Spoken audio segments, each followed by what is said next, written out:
November the 12th, 1924.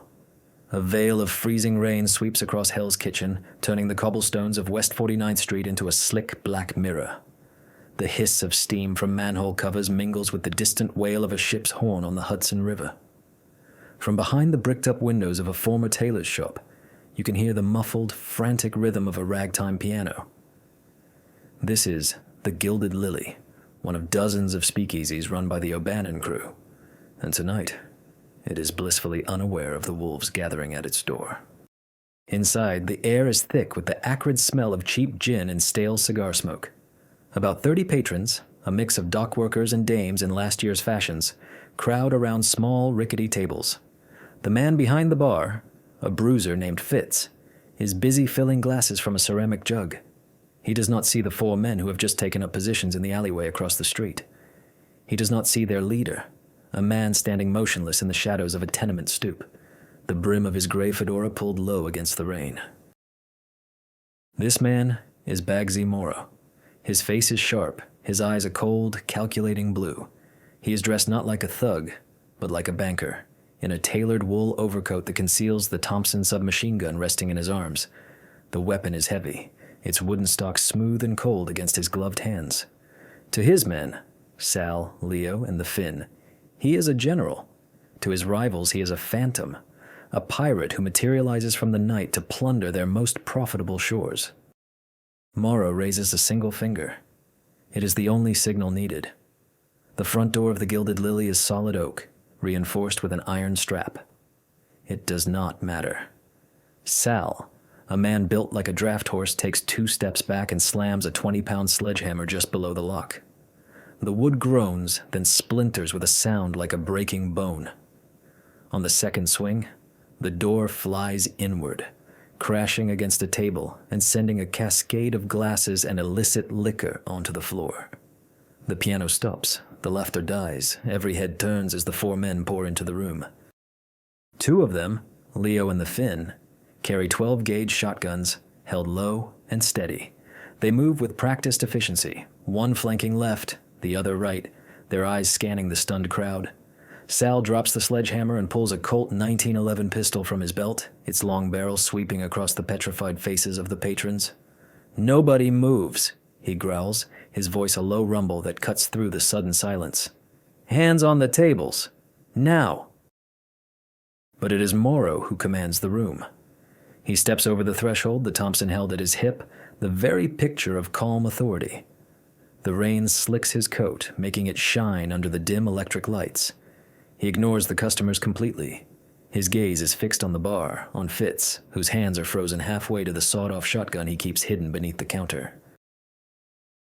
"Do not even think about it, Fitz," Morrow says, his voice quiet but carrying the weight of absolute certainty. "Tell your boss, Paddy O'Bannon, that I have come to collect his weekly earnings. All of them." Fitz's face turns pale. He knows who this is. He has heard the stories whispered in back alleys and darkened taverns. Bugsy Morrow does not just rob you, he erases you. He takes your business, your inventory, your reputation. Morrow nods toward the cash register. "Leo, the box." To Sal, he says, "The back room. Find the ledger and the new shipment from the Canadian Club." He then walks slowly, deliberately, toward the bar, his footsteps the only sound in the room apart from the nervous breathing of the patrons. He stops directly in front of Fitz, the muzzle of his submachine gun just inches from the bartender's trembling stomach. "And you," Morrow says, his voice dropping to a whisper, "will tell me where Paddy is meeting his suppliers tomorrow night, or this entire establishment, yourself included, will become nothing more than a bad memory." The pirate of Manhattan's Knights did not just want the treasure. He wanted the map to all the treasure that was to come. The silence in the Gilded Lily is now a living thing, heavy and suffocating. Fitz's breath hitches in his throat. He can feel the cold steel of the Thompson's compensator pressing against the thin fabric of his shirt. From the corner of his eye, he sees Leo yank open the drawer of the brass cash register. The bell rings with a shocking, cheerful loudness. Leo's thick fingers are methodical as they pull out wads of $5 and $10 bills, stuffing them into a canvas satchel. The take is small, maybe $600, But that is not the point. This is about power. In the back, a loud crack echoes as Sal's boot splinters the lock on the storeroom door. A moment later, he emerges, a thick, leather-bound ledger in one hand. "Got it, boss," Sal says, his voice flat. "And 12 crates of Prime Canadian Club. Looks like O'Bannon was expecting a busy week." Morrow does not take his eyes off Fitz. He lets the bartender absorb the totality of his defeat. The money is gone. The liquor is about to be. The records of every bribe, every payoff, every supplier are now in enemy hands. The Gilded Lily has been gutted in less than 3 minutes. "You see, Fitz," Morrow says softly, his voice a low counterpoint to the drumming of the rain outside. "Things can be replaced. Money, liquor, even a door. But a man's life, that is a one-time commodity." He leans in closer, the scent of wet wool and gun oil filling Fitz's nostrils. Paddy O'Bannon is a relic. He thinks loyalty is paid for with a Christmas turkey and a few extra dollars on a Saturday. I, on the other hand, believe loyalty is a byproduct of fear. And I am offering you a great deal of it right now, for free. Fitz's eyes dart around the room, from the terrified faces of the patrons to the stoic Finn who stands guard by the broken entrance, his shotgun held at a casual but ready angle. There is no help here. Paddy O'Bannon is miles away, warm and safe, while he is here, at the sharp end of the new order. His loyalty, a thing he once thought was ironclad, feels as fragile as spun glass. He wouldn't meet in the open, Fitz stammers, his resolve crumbling. "Not for a big shipment." "I know," Morrow replies, his patience unwavering. "So where is it? A warehouse? A shipyard? Do not waste my time with games. I have the ledger. I will find it eventually. The only thing you are deciding right now is whether you will be around to serve drinks next week." The bartender's shoulders slump. Defeat is a physical weight. "Pier 62, he whispers, the words tasting like poison. "Down at the Chelsea Piers, there's an old fish processing warehouse at the back of the lot. No name on it. Time? 10 o'clock. Tomorrow night. He's meeting the boys from the St. Lawrence." Morrow holds his gaze for a long moment, searching for any sign of deception. He finds only terror. He gives a slight, almost imperceptible nod.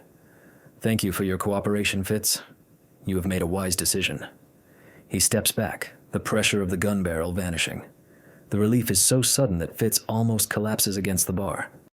Morrow turns to his men. "Sal, Finn, get the crates. Load them into the truck. Leo, you are with me." He gestures with the Thompson toward the patrons. "A farewell gift for our new friends."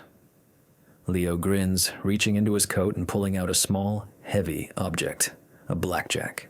He moves from table to table, not with malice, but with a chilling, businesslike efficiency, smashing every bottle of gin, whiskey, and beer.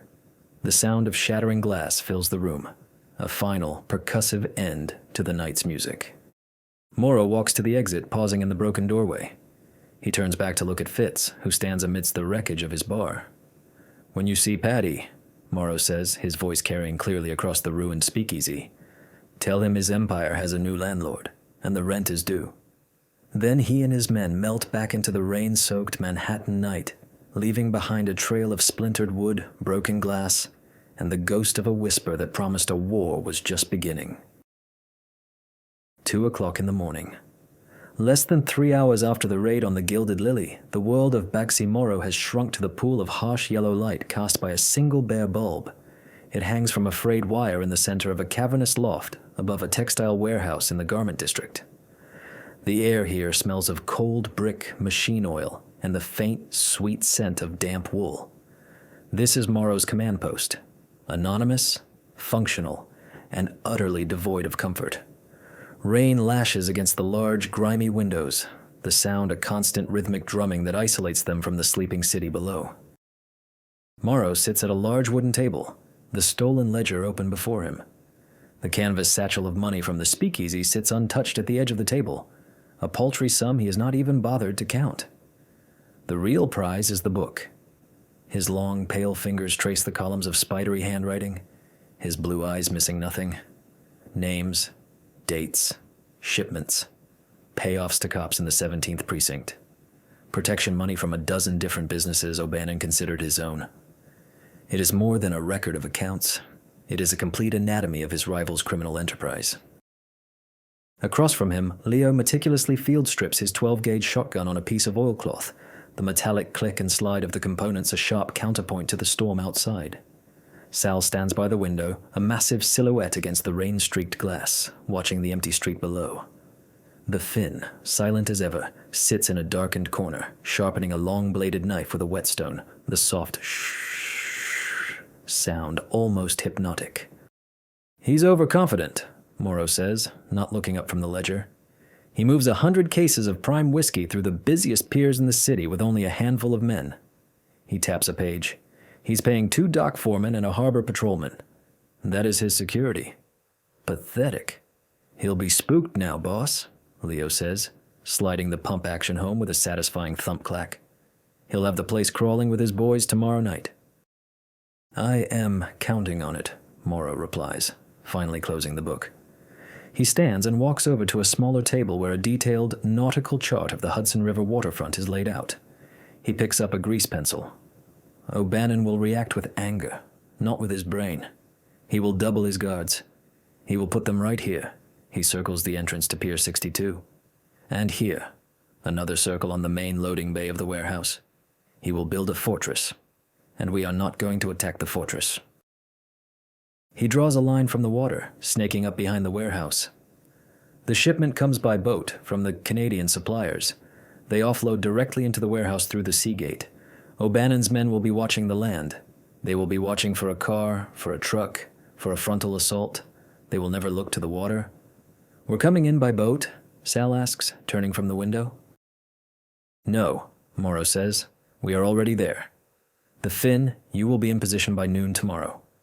There is a crane platform 200 yards south of the pier. It offers a perfect, unobstructed view of the warehouse and the dock.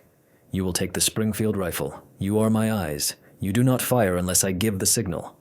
The Finn gives a single sharp nod. Morrow looks at the other 2 men.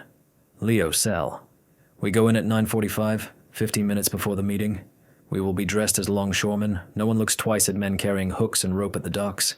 We will go in not through the front, but through the coal chute of the neighboring ice house. It is abandoned.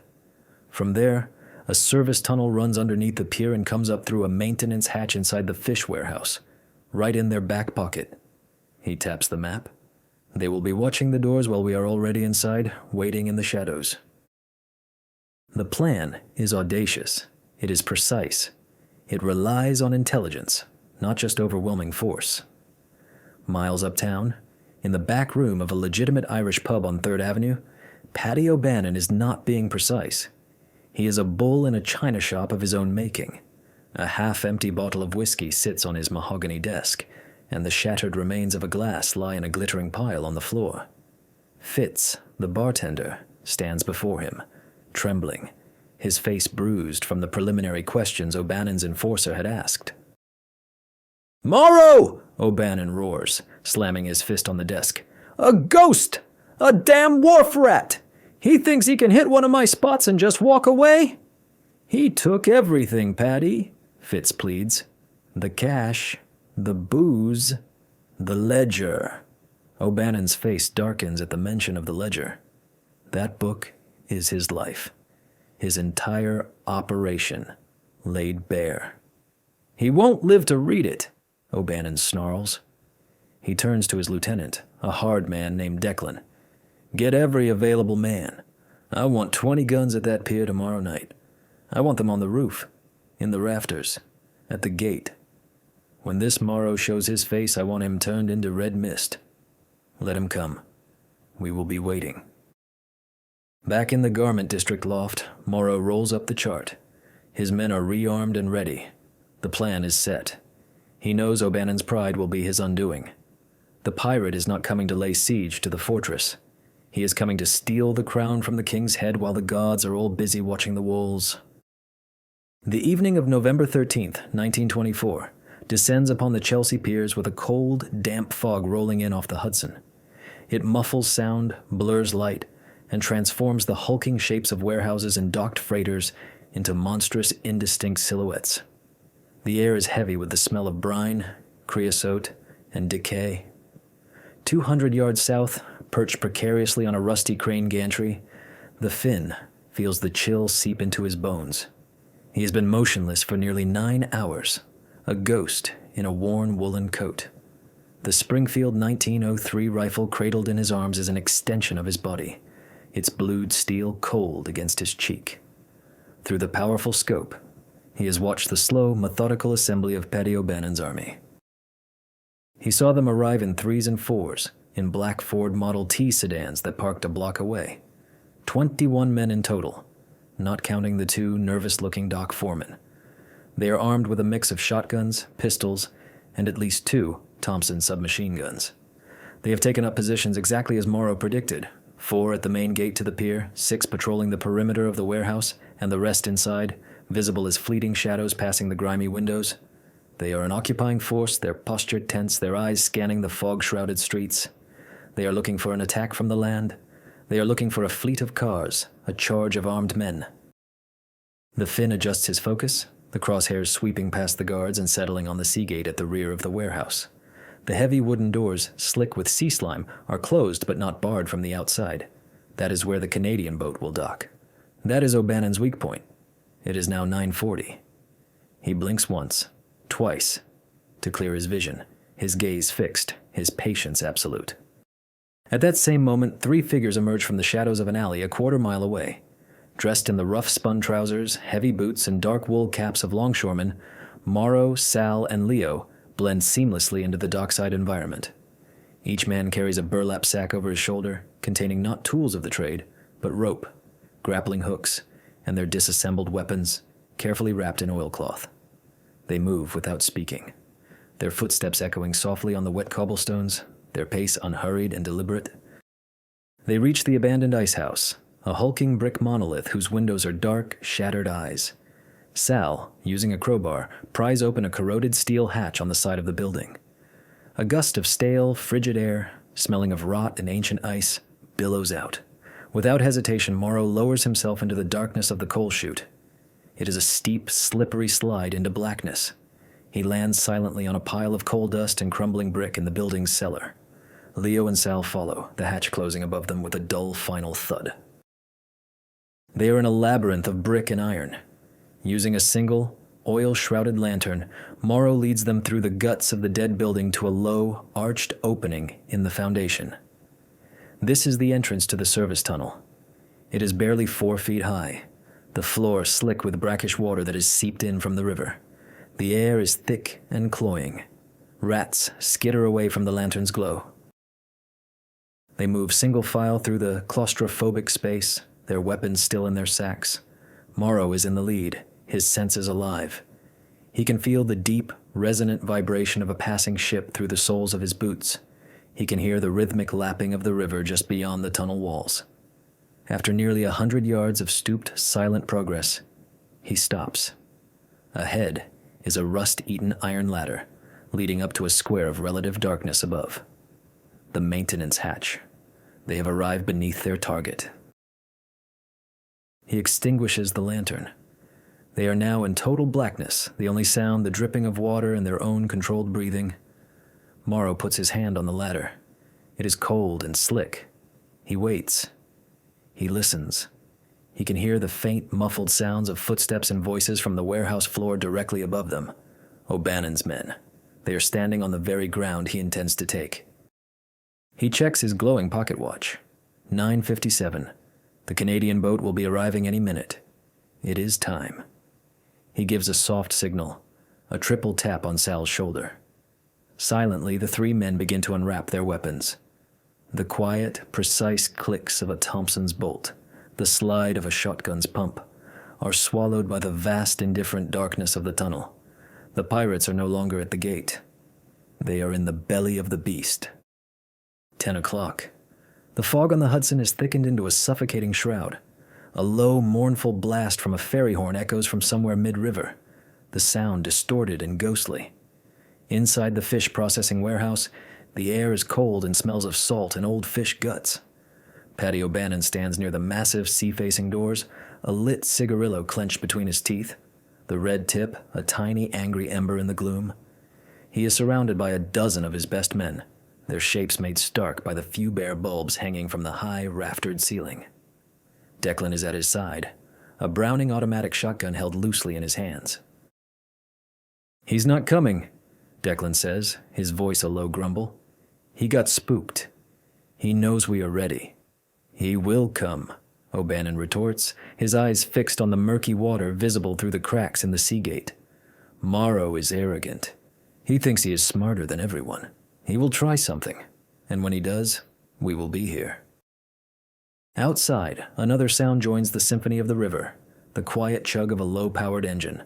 A long, dark motor launch, its running lights extinguished, glides out of the fog and nudges against the pier's bumpers. This is the Canadian shipment. On cue, 2 of O'Bannon's men heave open the heavy sea gate, letting in a gust of damp, cold air and the first of the suppliers, their faces grim under their watch caps. As the Canadians begin to pass crates of whiskey hand over hand into the warehouse, not a single man inside notices the slight scraping sound from the center of the concrete floor. No one sees the square maintenance hatch, long mistaken for a simple drain cover, lift by a mere 2 inches. Through that gap, Bugsy Morrow sees it all. The stacked crates, the armed men, the confident posture of his rival. He sees O'Bannon illuminated by a single overhead light, a perfect target. Morrow lets the hatch fall back into place with a soft metallic click. He needs no lantern in the tunnel now. The plan is etched into his mind. He feels for Sal in the darkness, gripping his shoulder. "The north wall," he whispers, his voice barely audible. "Create the diversion, on my signal. Give me 30 seconds. Sal responds with a single, firm pat on Morrow's arm. He understands. Morrow then turns to Leo. "You are with me. We take the prize. No one else matters." Morrow climbs the iron ladder, his movements fluid and silent. He pushes the hatch cover slowly, deliberately, just enough to slide his body through. He emerges behind a large, rusted winch, its bulk providing perfect cover. Leo follows, a shadow detaching itself from the greater darkness. They are inside. 40 feet away, O'Bannon is laughing at something one of the Canadians said, his guard completely down. From his perch on the crane gantry, the Finn sees the motor launch. He sees the transfer of cargo. He has not yet seen a signal. His instructions are clear. He waits. His finger rests on the trigger guard of the Springfield, his breathing slow and even. Back in the warehouse, Morrow raises his left hand, 3 fingers extended. He counts down. 3, 2, 1. The diversion is not a gunshot. It is something far more terrifying. From the far end of the warehouse along the north wall, there is a sudden, deafening crash of shattering glass, followed by the percussive thump-thump-thump of heavy objects hitting the concrete floor. Sal, having used the tunnel to move to a different access point, has simply thrown a sack of iron bolts through the high windows. In the tense, expectant atmosphere, the sound is explosive. Every man in O'Bannon's crew, including O'Bannon himself, spins toward the sound, raising their weapons. "What the hell was that?" Declan yells, taking a step toward the disturbance. "Is he here? Where is he?" That is all the time Morrow needs. As every eye is drawn to the diversion, he and Leo step out from behind the winch. They do not run. They walk, their movements purposeful. Morrow brings the Thompson to his shoulder, its muzzle already trained on the cluster of men. Leo raises his shotgun. The first burst from the Thompson is not a wild spray. It is a controlled 3-round punctuation mark that rips into the concrete floor at Declan's feet, sending chips of stone and dust flying. The sound, in the enclosed space, is apocalyptic. "O'Bannon!" Morrow's voice cuts through the ringing in their ears, a whip crack of command. "Drop your weapons! Now!" The ambush is sprung. O'Bannon's men are caught completely flat-footed, their attention divided, their enemy suddenly in their midst. They had built a fortress to withstand a siege, and now the devil himself was standing in their throne room. The scene inside the warehouse freezes for a fraction of a second. O'Bannon's men, their heads still turned toward the sound of breaking glass, are caught in a fatal moment of indecision.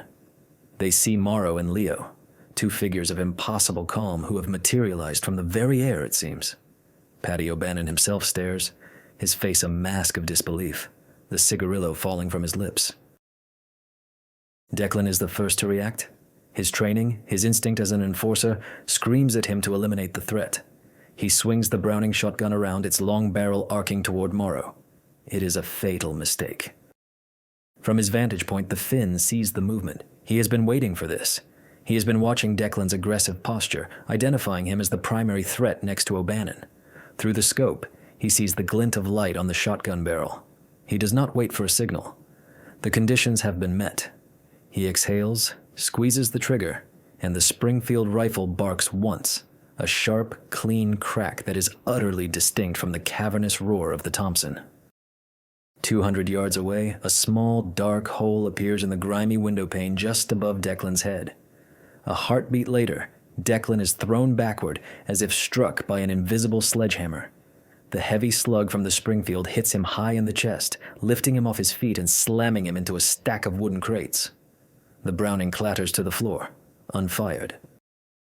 The single rifle shot is the catalyst. Chaos erupts. O'Bannon's men, their discipline shattered by the sudden, violent death of their lieutenant, open fire wildly. Bullets spark off the iron winch behind Morrow, whining and ricocheting through the vast space. The Canadians on the motor launch dive for cover, abandoning the last of the whiskey crates. Morrow does not flinch. He is in his element. He returns fire, not with panicked sprays, but with short, disciplined bursts from the Thompson. Each burst has a purpose. The first sweeps across the legs of two gunmen near the Seagate, sending them screaming to the ground. The second splinters the wooden crates a third man is using for cover, forcing him to duck. Leo, a solid and unmovable presence, works his 12-gauge shotgun with brutal efficiency. Boom. A man attempting to flank them is knocked off his feet by a blast of buckshot. Clack, clack. Leo pumps the action, ejecting the spent shell. Boom. Another gunman, aiming from behind a stack of pallets, disappears in a spray of splintered wood. While his men are being cut down, O'Bannon fumbles for the Colt 1911 holstered under his arm. His face is a rictus of fury and desperation. He is a king watching his castle crumble around him. He finally gets the pistol free and raises it, aiming squarely at Morrow. But Sal has now entered the fray. Having created the diversion, he has circled around through the darkness along the warehouse walls. He emerges from behind a pillar not 10 feet from O'Bannon. "Paddy!" he yells. O'Bannon spins, surprised. He sees the massive form of Sal, his own Colt raised and steady. For a moment, the two men are locked in a deadly standoff. But O'Bannon's focus is on Morrow, the architect of his ruin. He makes his choice, swinging his pistol back toward the main threat. He never gets the shot off. Sal's pistol cracks once. The bullet takes O'Bannon in the shoulder, spinning him around and causing him to cry out in pain and shock. His gun flies from his grasp, skittering across the grimy floor. The fight is over in less than a minute. The sudden, overwhelming violence of the assault has broken O'Bannon's crew. Those who are not dead or wounded are dropping their weapons, their hands shooting into the air. The warehouse is filled with the acrid haze of cordite, the groans of the wounded, and the deafening ringing of the last gunshot echoing off the high ceiling. Morrow walks forward, the Thompson held low but ready. He steps over a fallen gunman, his shoes crunching on spent shell casings. He stops in front of O'Bannon, who is clutching his bleeding shoulder, his face pale with pain and humiliation. "It is over, Paddy," Morrow says, his voice calm, almost conversational. "You built an army to watch the street. You should have been watching your back." He nudges O'Bannon's fallen pistol with the toe of his boot, pushing it further away. He then turns to his men. "Sal, Leo, tie them up, all of them, and start loading the whiskey onto their own trucks. We have a lot of merchandise to move." The pirate had not just won the battle, he had seized the entire fleet. The first, pale light of November 14th, 1924, struggles to pierce the morning mist clinging to the city.